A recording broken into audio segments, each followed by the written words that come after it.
request our NCR Squad President, Engineer Roberto Omatibanaan, for acknowledgement of visitors and speakers.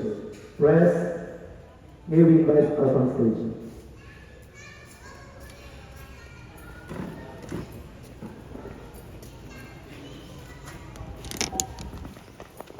أعوذ بالله من الشيطان الرجيم بسم الله الرحمن الرحيم الحمد لله رب العالمين والصلاة والسلام على رسول الله وعلى آله وصحبه أجمعين أما بعد السلام عليكم ورحمة الله وبركاته. Good morning everyone. Good morning. In behalf of our SPAC National President Engineer Yusuf Makabata, I would like to acknowledge the presence of everyone and express my sincere appreciation for helping us make this event come together to become a success. All SPAC members and officers with special mention to those who prepared our snack and backland sa mga bagong chapters and officers. Thank you very much sa ating snack. Para pwede sa snack. Water, please, pakibigyan ng water yung mga mahilig ka pero. Our Interest Dealings of Mothers Association President, Mr. Ricky Cabotaizer, thank you. Sundan nyo, SPAC members and officers of Bagong Chapter, Caloocan City, the reason why we are gathered here today. Thank you so much. And Bangalao people. So our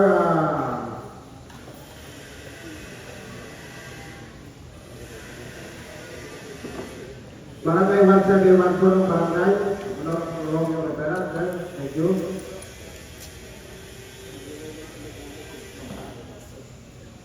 Police Colonel Mandan Mami, the Chief of Salam Police Center. Sir, thank you very much. Mr. Alfire. Our SPAC National Spokesperson, Ustad Tomas Abdullah. Sir, thank you.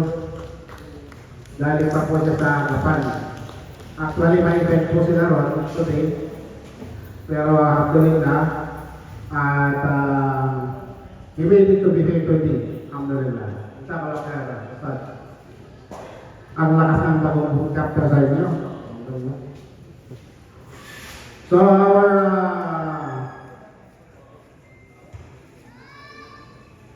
Northern Police District DCAT Chief represent Police Major Demian Tumale. Wala pa. Wala pa siya, no? So our Caloocan City Police Station, Police Substation 9 Commander, Police Major Sigundino Bulan Jr., represented by Police Captain Bella Joan. Joan, thank you ma'am. Mukhang short notice sa inyo ito ma'am. Pero kay Commander, 10 years ito to. Of course, our SPAC NCR Vice President, our Master of Ceremony, MC today, Sheikh Naman Badal, thank you.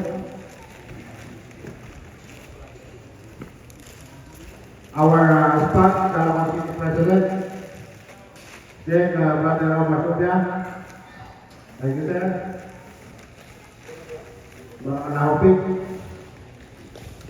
Our SPAC Caloocan City Treasurer, Engineer Kamal Pagantayan, thank you. Isa ka lang kaya sa Caloocan.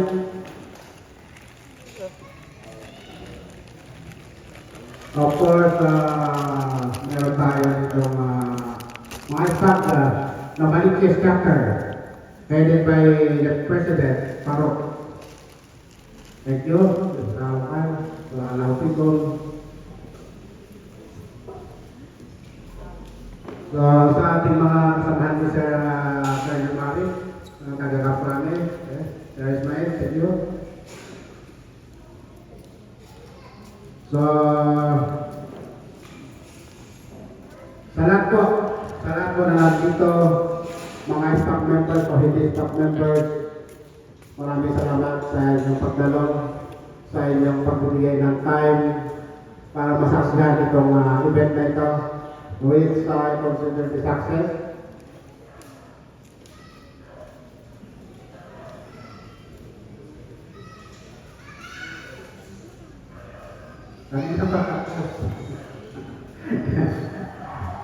Okay, ulitin ko kay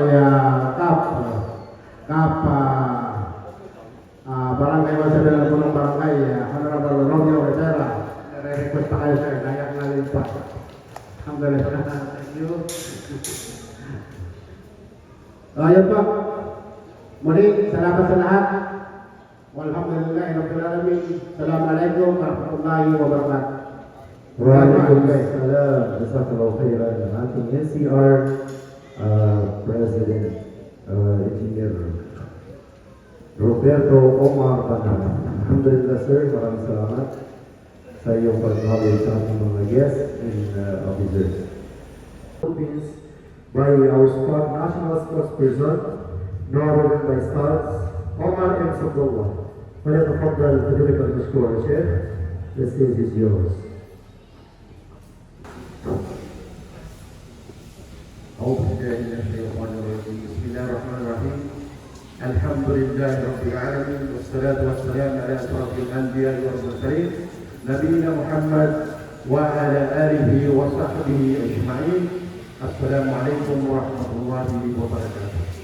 Ang objective ng spark or vision o mission, kasi hindi ko masyado memoryado ang mga detalye ng mga letter doon, ano? ang vision ng SPAC is to envision to raise, envisioning to raise excellent and upright Muslim society to live in inspiring communities whose virtues are God-fearing, love of country and fellow human beings, committed to a high sense of integrity and competency that will transform into a moral society with peace, love, justice, and coexistence. Napakaganda po yung tanawin. Ang vision kasi meron kang parang tinatanaw sa horizon. Maganda pa yun. Paano kung makuha yun? Yun ang objectives natin. Yun ang mission natin. Makuha ang establishing an upright society, specifically Muslim society. But nevertheless, hindi yun ang mahalaga. Ang society na dapat upright, sama-tama tayo. Whether Muslim or Muslim, dapat moral na society ang ibig sabihin dito. Moral. Hindi yung immoral. Alam ba natin mga kapatid kung pang ilan tayo sa buong mundo na immoral na consider sa listahan na bansa? Nung nabasa ko yan, tayo ay pang-11 or pang basta more than 10 na tayo na sa listahan na tinaguri ang immoral na bansa. Subhanallah. Paano natin may balik ang integridad ng pagiging moral? Hindi man tayo dapat manguna, dapat malesing man lang, mga number 5 man lang, number 3, pagiging moral, wag naman, immoral, wag naman yung number, na pagkarami tayo na kasali doon. So, ito yung pangarap natin nakikita, magiging moral. So, ang moralidad ay mahalaga sa sangkap ng lipunan. Kapag ang mga tao moral, wala ng droga, wala ng mga naked na lumalakad sa publiko, wala ng mga nightclub, wala ng mga immoral na mga nagpapakita. Pero ngayon, naglipa na pa rin ang nakikita natin. Even the Catholic Church, ang kanilang sinasabi, let's go back to the subject of morality. Nakikita nila yung kahalagahan ng moralidad. Ito yung solusyon ng lipunan na walang pagdanak ng dugo at magiging moral, God-fearing, love of country, mayroong pagmamahal sa kapwa, mayroong coexistence. Diba? Muslim, Christian, huwag mag-away. Magbenta tayo sa palengke, side by side. Diba? Coexistence. Bahala ka kung anong paniniwala mo, bahala ko. Anyway, isang Diyos ang may kapangyarihan. Siya mag-judge sa atin sa kabilang buhay. May nilong judgment. Yun ang ating vision, ang ating objectives. Marami ito to serve an auxiliary and volunteer group in performing voluntary duties and responsibilities defined by the Salang Police Center. Sa kanila tayo kumukuha ng definition kung ano yung dapat natin gawin. Huwag tayong lumayo sa bakuran ng ating defined objectives at katungkulan bilang SPAC volunteers. Hindi po tayo mga pulis, yan ang malinaw.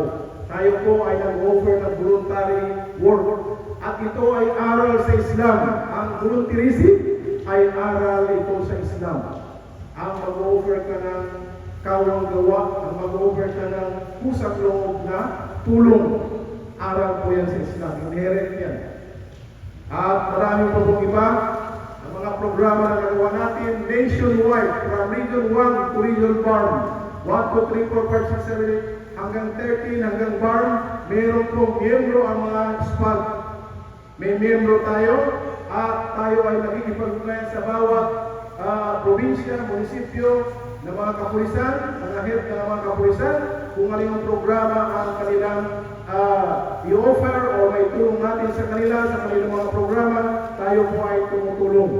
And we are calling your attention to Honorable Romeo Rivera, Barangay 171.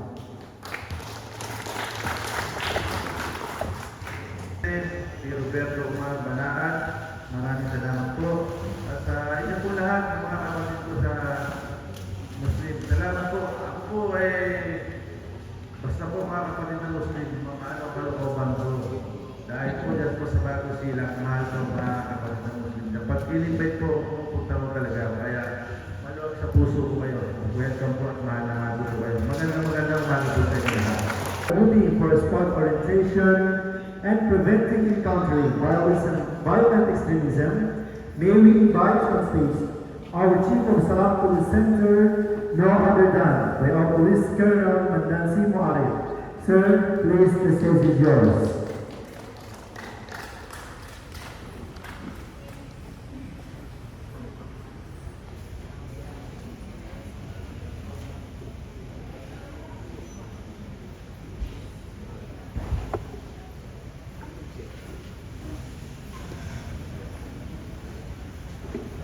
Narito po ang ating Salam Police Chief, galing sa Mangrami, ang ating Police Colonel Mandansi Muarif, sir.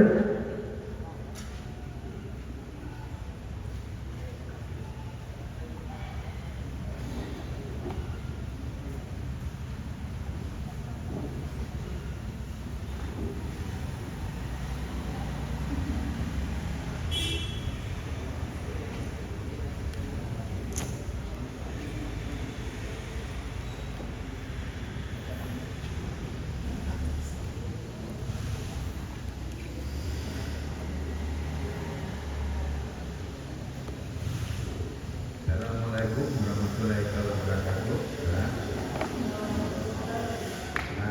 Patiin muna natin, no? Kahit na magtatagal tayo, una ho sa lahat, pinabati natin si Mr. Ricky Kaluga, yung presidente ng Hillcrest Village, Homeowners Association. Ang ating presidente ng SPAG NCR, si Engineer Omar T. Banat. Ang ating historian,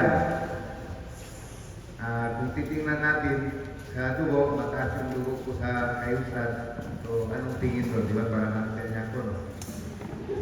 Si Ustad Kamar M. Sabdullah, yung ating SPAG National spokesperson.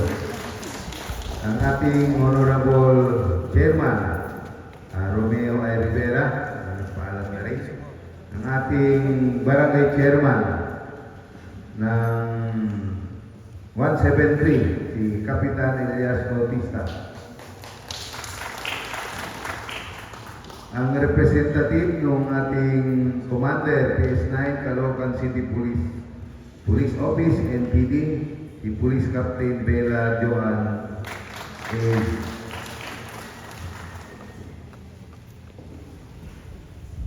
sa lahat, higit sa lahat, yung ating mga magiging bagong SPAG members at saka yung mga SPAG members na nakapase dito sa Caloocan at yung iba sa Quezon City. Ang lecture ko po ngayon ay tungkol sa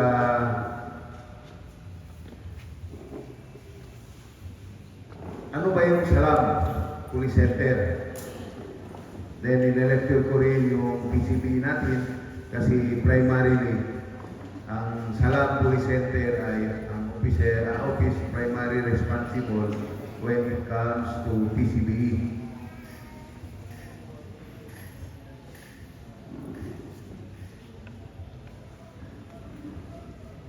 Ay mabasa.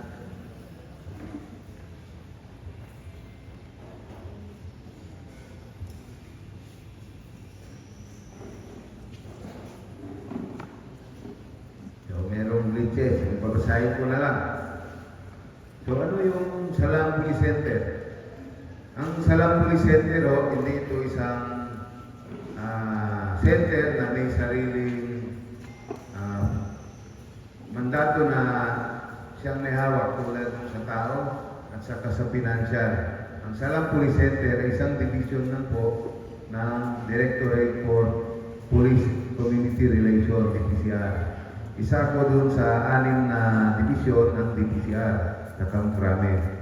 Ang primary function niya talaga is to assist the director ng DPCR pertaining dun sa ating Muslim community to monitor networking and liaising activities in support not only on the anti-terrorism campaign ng ating gobyerno, kundi kasama na rin yung anti-criminality at law enforcement. At higit sa lahat, i-continue yung coordination, collaboration with the Muslim community that involves police matters related to the campaign as na-mention ko kanina. So, Salam Police Center is a proactive and forward-looking response to promote law and order within Muslim community. So, nakwento kanina ng ating historian paano nagsimula yung SPC. So, it started in 2004 by virtue, kung matanda natin yun yung kasagsagan ng terroristic activities ng Abu Sayyaf pa yun during that time. So marami tayong mga kapatid na Muslim na nakabase dito sa Manila, Metro Manila per se, ay nahuhuli-huli ng ating mga kapulisan noon and other law enforcement agencies at napagbabintangan na isang Abu Sayyaf member. So by virtue of that, nag-usap-usap na, mention ng ating historia, nag-usap-usap yung Muslim leaders, kasama na dyan na dati aktor pala at ngayon Senator Robin Padilla. So, pag-meet kay Presidente Jim Inot at si Presidente ay naglabas ng executive order creating the Salam Police Center under the DPCR. Then, nung naglabas ang Philippine National Police ng MC number 2021-008. Ano ito? Ito yung pinalakas yung role ng kapulisan o PCBE, yung prevention and countering of violent extremism na kung saan yung Salam Police Center, yung OPR.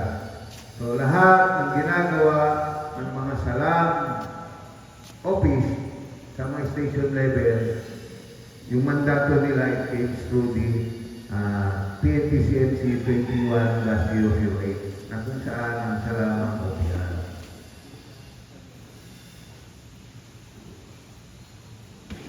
The next. So Salam Police Center is the #1 leading the fight against violent extremism. Bakit gano'n? Diba, nabanggit natin noong 2004, basta-basta lang ng huli, basta nalaman ikaw, lalo-lalo pag taga-Basilan. Napunta rito, di ba? Malalaman yun nun. Lalong-lalo pag may napuntang taga-Basilan ng Metro Manila noon noong 2004. Di ba? Pagbibintangan kagad na Abu Sayyaf. Taga-Basilan ako. So at that time, nasa Krabi na rin ako noon. So anong role and responsibility ng Salam Police Center? Yun nga, we oversee the implementation ng PCD programs ng PNP. So malawak, malaki ang role. Then ang focus nito, ika-counter natin yung extremist ideologies na ina-exploit yung Islam, yung religion natin, at ipoposter natin yung unity ng ating Muslim community, regardless of anong tribo ka man. Di ba? Kasi dati-rati, pag sinabing Maranao, Yakan, Tauso, Maguindanao, meron tayong something na hindi na pagkakasunduan. Di ba? So, regardless kung ano ang tribo natin, dapat maging one Muslim community tayo. The objective, protect vulnerable individuals from radicalization and support tomorrow's people's aspiration. Ano ba yung Muslim aspiration ng mga Pilipino? Di ba? Magkaroon tayo ng from creating a state within a state. Yun yung unang objective, either ng MIF, either ng MNLF, and either with the MIRF. Yun ang primary objective, no? But along the way, nagbago. Kaya nga, nabuo dati, kung balikan natin yung history, nabuo yung lupong tagapagpaganap ng po noon yun. Nung nabuo yung LTP, kanino nagsimula yun? Yun yung sa mga commanders na nag-surrender noong 1970s. Diba? Nung bumaba si Chairman Ismari, anong hiningi ng MNLF? Magkaroon tayo ng arm. So, nagkaroon na arm. Diba? So, ito na panahon ng MI, nabuo yung Bangsamoro. At yan na ngayon ang ating Bangsamoro na existing dyan sa park. So, yun ang history nun. So, kung titingnan natin, wala namang dahilan para pa tayo makipag-away sa gobyerno through the different ideologies. So, ang nilalabanan talaga natin yung ideology ng violent extremism and terrorism. So, in fact, i-enhance natin yung effectiveness ng PCBA initiative na nakakatulong sa maayos na lugar at magiging dikit-dikit na community. Meron tayong tatlong phases ng PCP program ng PNP. Ano yun? Ang number 1 dyan, tinatawag namin mahusay na komunidad or best community. It is about inner peace, socio-cultural cohesion, magkakaisa, and developmental aspirations to uphold the rule of law and observe peace and order and security within Muslim community. Very specific yung mandato namin, Muslim community. Then number 2, yung may nahon na komunidad or moderate community is about reducing social risk and vulnerability. Babawasan natin yung pagiging biktima natin lagi. Yung i-build natin yung ating pamilya, yung community natin maging isang grupo na lumalaban dun sa violent extremism groups and violent narratives. Mag-institute tayo ng Masatiya as a counter narrative against violent extremism within Muslim community. Then pangatlong phase, yung nagkakaisang komunidad na tinatawag natin United Community, ito ay tungkol sa ibababa natin yung social risk and vulnerability at i-build natin ulit yung family and the community. Then ano yung 3 phases of PNP program? Yung number 1, yung mahusay na komunidad, best community, yung strategic goal yan ito, yung mataasang strategy ay yung to become the best qualities of a Muslim. Alam ko ng ating mga imam, ibanggitin ko lang, Surah Al-Imran chapter 3 verse 110. Hindi ako kasi graduate ng madrasa, kaya hindi ko mabasa yung Arabic words. No? So, basahin ko na lang sa English. You are the best community ever raised for humanity. You enjoy what is good, forbid what is evil, and you believe in Allah. Yun yung mahusay na komunidad. So, titingnan natin kung doon tayo sa konsepto ng violent extremism. Marami silang mga verses ng Quran na sino-shortcut. Di ba? Sino-shortcut nila para lang ma-engage yung supposed victim na sumali dun sa kanila. At maraming nangyari yan.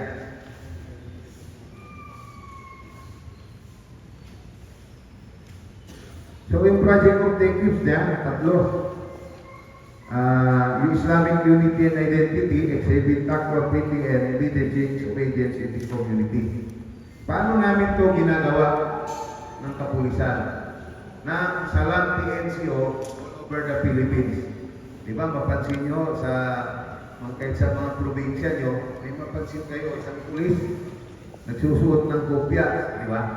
Yun, Salam PNCO, yun, na-assign dun sa locality. Ginagawa to through Muslim community stakeholders engagement, parang ganito. Then, nagkakandak din tayo ng religious settlement and conflict resolution, kung meron man. Healing and reconciliation, angkop pa rin yun sa rilo. Then, intra-Muslim moral dialogue. Pag meron tayong problem within tribes, inaayos din natin yun. Para maiwasan, lalo pang lumaki yung away. Then yung pangalawa, yung may nahon na komunidad, moderate community, yung strategic goal niya rin, yung palakasin, yung mga positive messages ng Masatiya o moderation in Islam, as the core message in violent and extremist narratives. So we have, as binabanggit nga sa Surah Al-Baqarah, chapter 2, verse 143, we have made you pro-Muslims a moderate, balanced nation, so that you could be an example for our people and the prophet an example for you. Alam natin yun. Then, 3 phases of PNP PCB programs, tatlo rin yun, mag-promote tayo ng moderation, yung Masatiya, then i-advocate natin yung Islamic leadership na natuturo ng ating Nabi, then strengthen Islamic values of love and care. So ito, ginagawa ng kapulisan through visitation, engagement of masjid, madrasa, mga torel and other Islamic institution. Nakikita nyo naman, lalo yung mga ustads natin dyan, di ba, pag may madrasa tayo dyan, nabibisita kayo na ating mga Salam pension. Organization and mobilization of Muslim youth. Ito, sinimulan na namin ito sa Zamboanga and Basilan, at meron na rin tayong mga kabataan galing ng Marawi na naturuan na rin natin ng konsepto ng PCBE. Then ngayon, itong September, mga kabataan naman ng Cotabato and Maguindanao del Norte ang aming tuturuan at pupuntahan din namin yung kanilang komunidad. So, kung titingnan natin, almost 2,000 to 1,600 plus ng kabataan ang ating meet na organize at tuturuan ng lecture about PCBE. Then yung panghuli, yung nagkakaisang komunidad, yung strategic goals talaga nito ay magkaroon tayo ng harmonious Filipino society and united in diversity, regardless of our tribes where we belong, then constantly evolving and growing to reflect the collective aspirations of all Muslim Filipinos into a better one. So sabi nga ng Surah Al-Anbiya, verse 1-7, Quran 21:1-7, we have Muhammad, we have sent you for no other reason but to be a mercy for mankind. So alam din natin yun. Then paano yun? So diyan tinuturo yung core values, yung maging makadiyos tayo, dahil yun ang core values ng PNP, maging makatao, makabansa at makakalikasan. So dito, in-empower natin yung Muslim communities na maging progressive member kung saan man siya naroon. Then, promote tolerance in religion. Diba? Yun naman talaga turo sa atin. Then, paano natin ginagawa yun? Nagkakandak tayo ng inter-religious dialogue and engagement. So, meron din tayong intercultural. At lastly, yung solidarity engagement between Muslim and non-Muslim. Tulad nga ng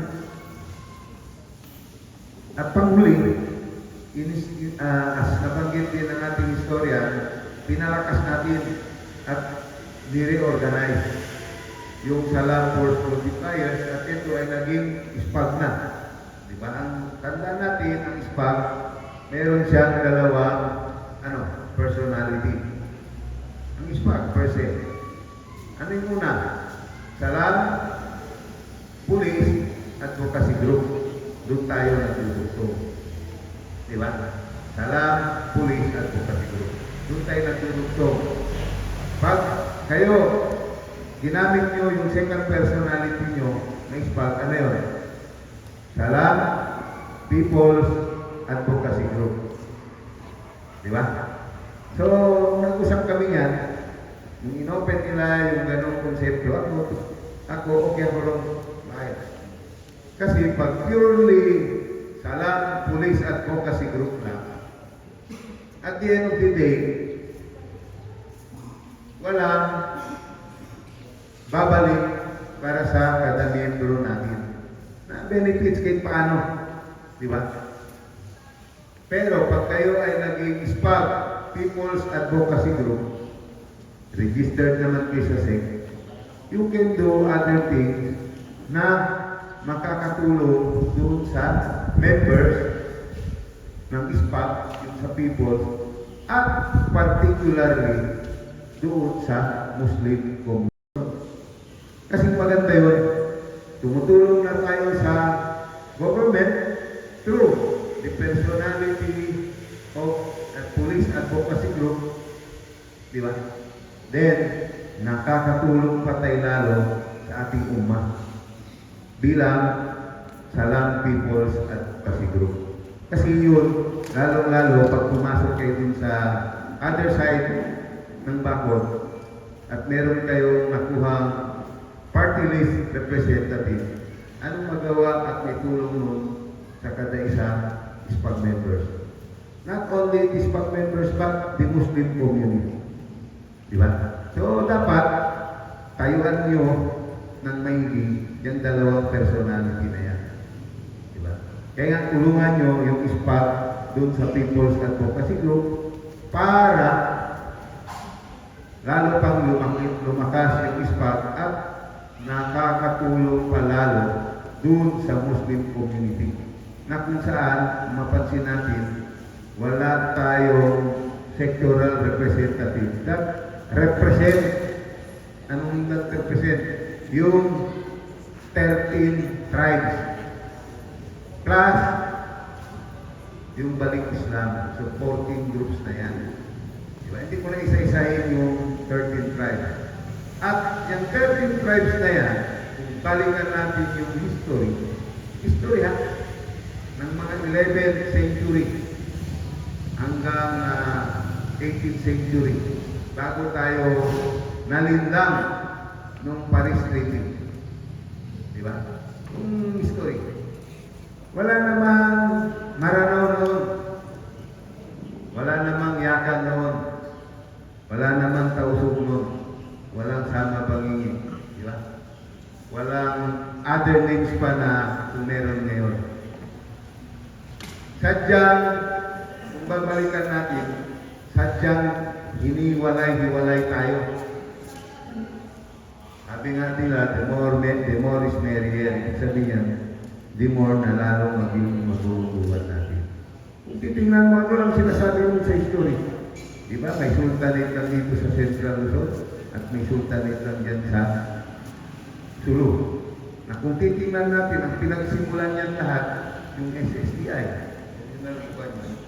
So, kung titingnan natin, isa lang talaga yan. So, along the way, na pasok tayo ng mga invaders at ito na nangyari sa atin ngayon.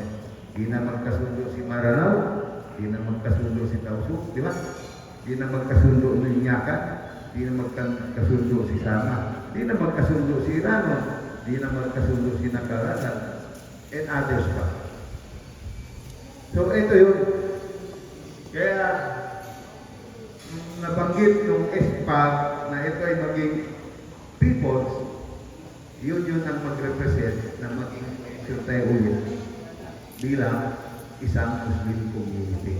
irregardless of what is your pride. Kasi pag nag-isip tayo, ako mara na ako yata, then anong mangyari sa atin? Diba?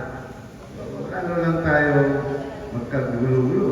Hindi lang tayo magkasundo lahat. So, yun ang nakita ko, kaya ko supportive dun sa Espang na people.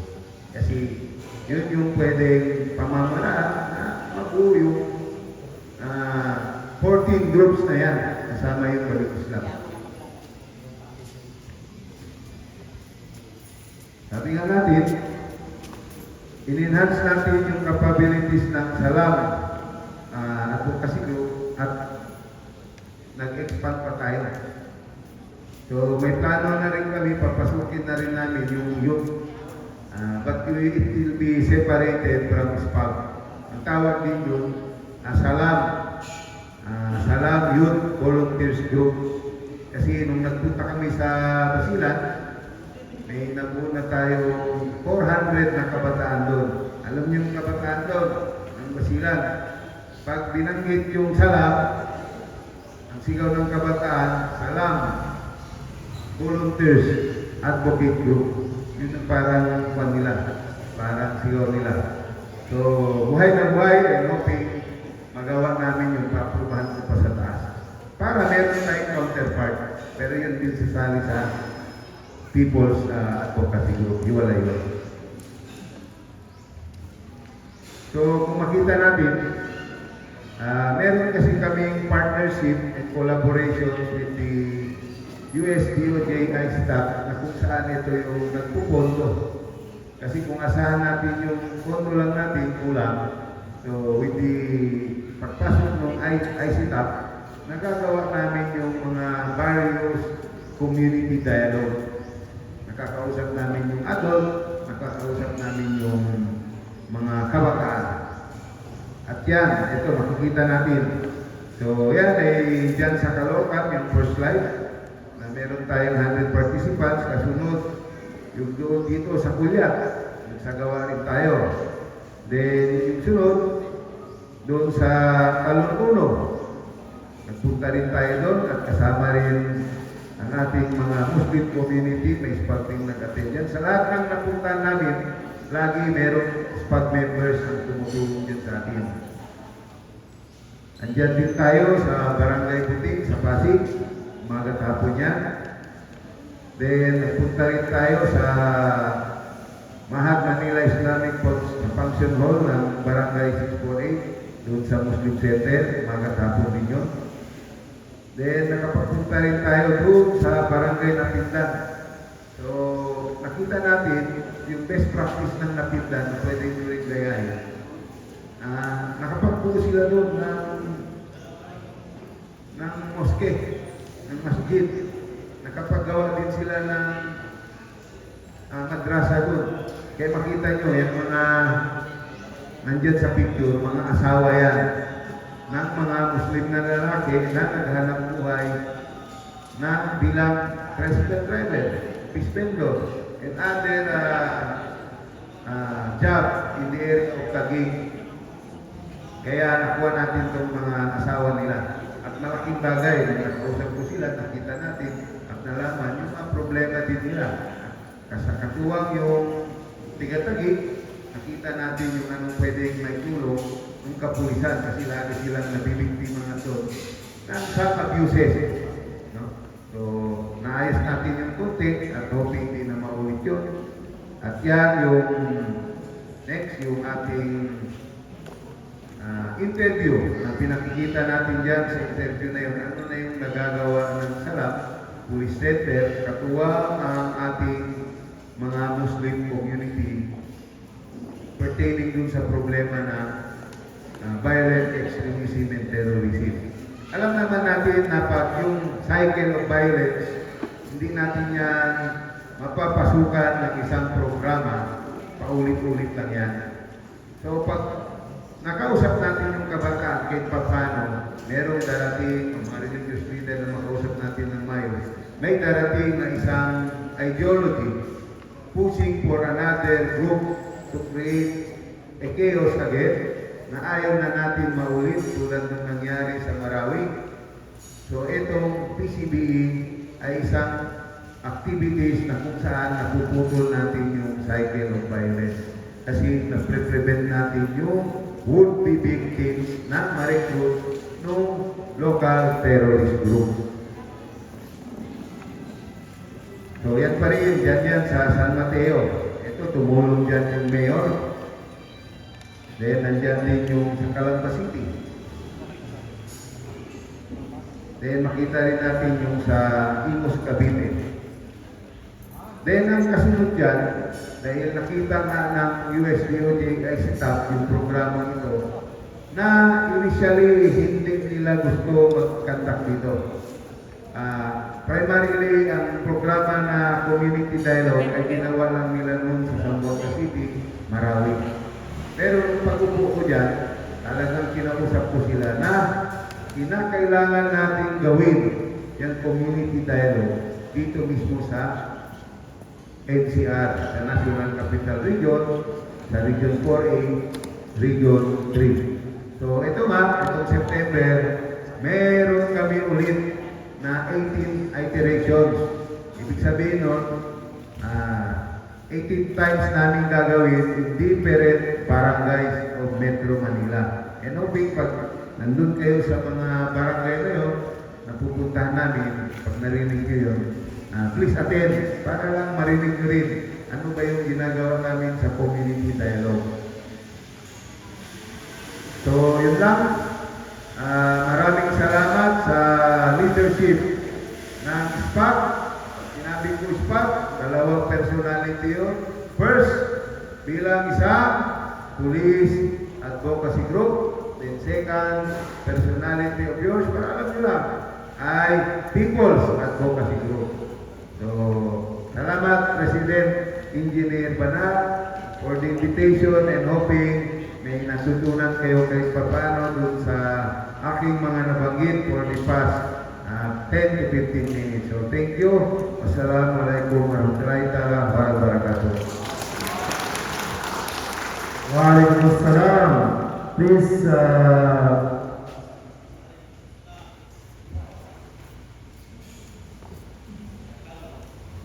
please sir, remain on the front for your certificate of appreciation. Dito lang naman sir for the certificate. Tatanggap po ang ating Philippine National Police Center in greater recognition of his valuable support during his SPAC orientation and all-taking with Islamic awareness of the officers and members of Sarap People's Advocacy Group or SPAC. Maraming salamat for that very unforgettable message to us, sir.